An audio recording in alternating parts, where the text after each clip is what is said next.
Hi YouTube, it's Kathy, and this is my weekly entertainment wrap-up for June 11th to 17th. This week I read 4 books, I watched 1 TV show, I listened to 1 podcast, and I listened to 3 books. If you saw my Library-a-thon TBR video, 5 out of 7 of these books will look incredibly familiar because I completed all of the challenges and now I'm really sleepy. I'm also going to put this out there, this week is VidCon, so my next wrap-up will not have the same amount of content as this video, because if I can remember to read 1 book, I will not know where I found the time. First this week I finished Arabella of Mars by David D. Levin. I read this mostly in one go over a 12-hour span on the first day of the readathon, and I adored it. Arabella was born on Mars to English parents, and after Arabella is caught being very unladylike, her mother decides to take her and her sisters back to England so they can be proper ladies of society. After they've been in London for a while, they receive a message saying that one of their male family members has died. Arabella is grief-stricken, and while she's visiting a cousin, she talks about the intricacies of traveling to Mars and how now is the best time because of the alignment. And since he's salty about not inheriting the family wealth, he decides to go off and kill the last male family member because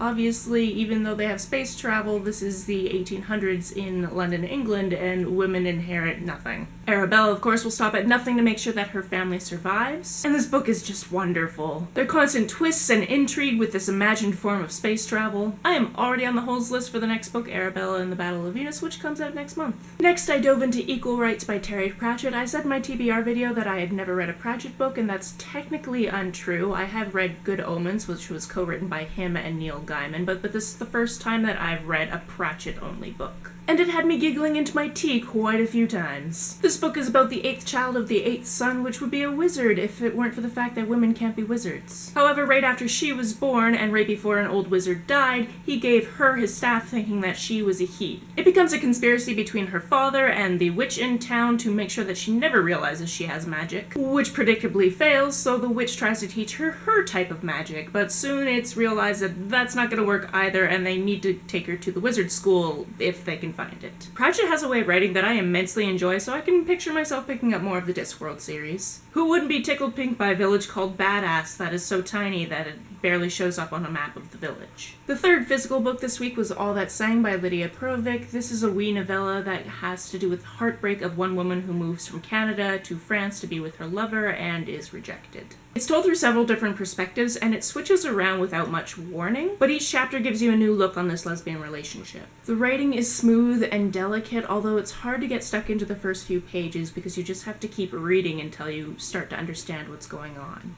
The only problem I have with this book is that at one point the protagonist describes a meal she's making for her lover purposely to try to emulate the texture and color in as many dishes as possible of female ejaculation, which is ew. I think I'll eat solid food only for the next little while. Book 4 this week was The Love Song of Miss Queenie Hennessy by Rachel Joyce. This is the companion novel to The Unlikely Pilgrimage of Harold Fry, which is a book that follows a man named Harold Fry who gets a letter in the mail from a friend he hasn't talked to for 20 years saying that she's dying, and he sets off on a walk from the south of England to Northumberland to see her before she dies. In this novel, you get the perspective of Queenie, the dying friend, as she waits for Harold to arrive. With some prompting from one of the nuns at the hospice, she starts writing Harold a letter about all the things she never told him. As other patients in the hospice fade away, and Queenie has hallucinations because of her meds. This book really confronted the difference between dying and living as though you're already dead, and was full of heartbreaking moments. These books complement each other so well, and I highly recommend them. This week, in honor of the Library-a-thon, and because it was finally my turn to take them out of the library, I watched the first 5 episodes of The Librarians. This show is based off a set of 3 movies about the librarian and is set 7 years after the last movie ended. I haven't seen the movies, but I plan to go back after I've watched the whole show to see where it all began. In the show, the librarian collects and guards magical objects while other magical beings try to take them and destroy the world for their own gain. The CGI is hilariously campy at times. It really likes to play with tropes, and it has some great sci-fi stars such as Tricia Helfer as an evil executive